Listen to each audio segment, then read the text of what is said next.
Hi, I'm Sean Valles. I'm an associate professor at Michigan State University, and I'm a philosopher of public health and epidemiology.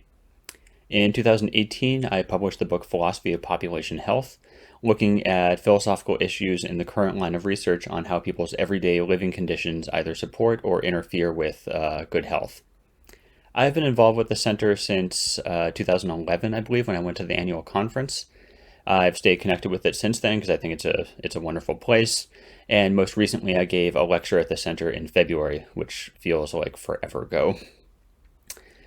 I think one useful way of looking at the COVID-19 pandemic is as a stress test for societies around the world, and I'm thinking especially about U.S. society since that's where I am right now.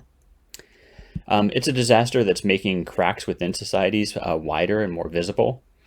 And so one piece of advice is that as we're sort of watching all of this unfold, to watch carefully and see where those cracks appear, because after the dust settles, after the pandemic subsides, then we're gonna have some real decisions to make as a society about how we want to rebuild. Do we want to rebuild it exactly the way it was before, or do we want to make some changes? And I certainly hope that we'll want to make some major changes. So I'm thinking that, for instance, for quite a long time, we've been allowing employers to give their employees little or no paid sick leave. It's something that we've allowed as a society.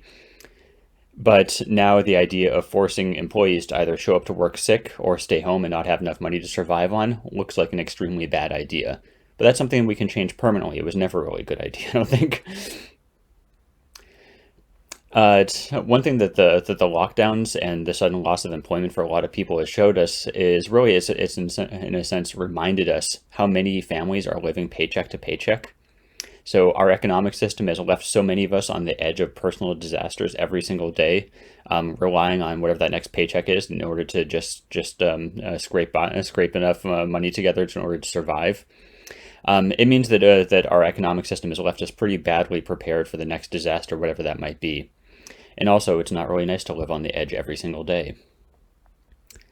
One thing that was particularly tragic was seeing, as towards the beginning of the pandemic responses, seeing some school districts have to make the decision about whether or not to close, and not have that decision not be based on whether or not it would be safer for the spread of disease or something like that, but they were trying to choose if and when to close based on whether or not they would be able to provide enough food to the students who attend the schools, because it turns out that quite a large number of students attending public schools are so dependent on the school provided meals that schools were really reluctant to close their doors because they were worried about where the children would have enough to eat.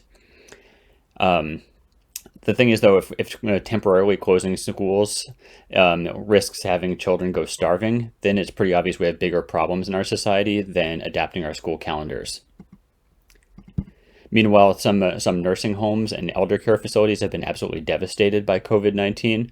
And what it does is it reminds us that we owe it to elders to take this as an opportunity to try to find some better ways of caring for them.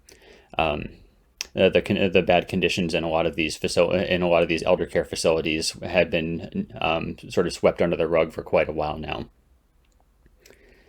And so it's just generally the case that socially vulnerable people in our communities are being hit first, being hit the hardest. So racial minorities who disproportionately work jobs that require coming in even during a lockdown, migrant farm workers who are keeping us all fed despite extremely dangerous conditions to do so, people with disabilities who wondered if they'll be seen as low priority patients when hospitals are trying to decide which resources to ration and who gets the benefits. We've really collectively willed those vulnerabilities into existence. So things like immigration policy and farm safety standards are social decisions. We decided them as a society, either tacitly or or explicitly. But COVID-19 has given us another example of the ways that good health very much depends on the good health of people around us. And so my health is not somehow separate from the health of my neighbors, or at least not as much as I might wish it would be. So when it comes to health, we are in some sense in it together as a society, just as a matter of descriptive accuracy. We are in this together, whether we like it or not. And so what I'd like us to do is to start acting like we are in it together, because we've got some really big decisions coming down the line about what we want to rebuild our society to look like, and we are in it together. Thank you.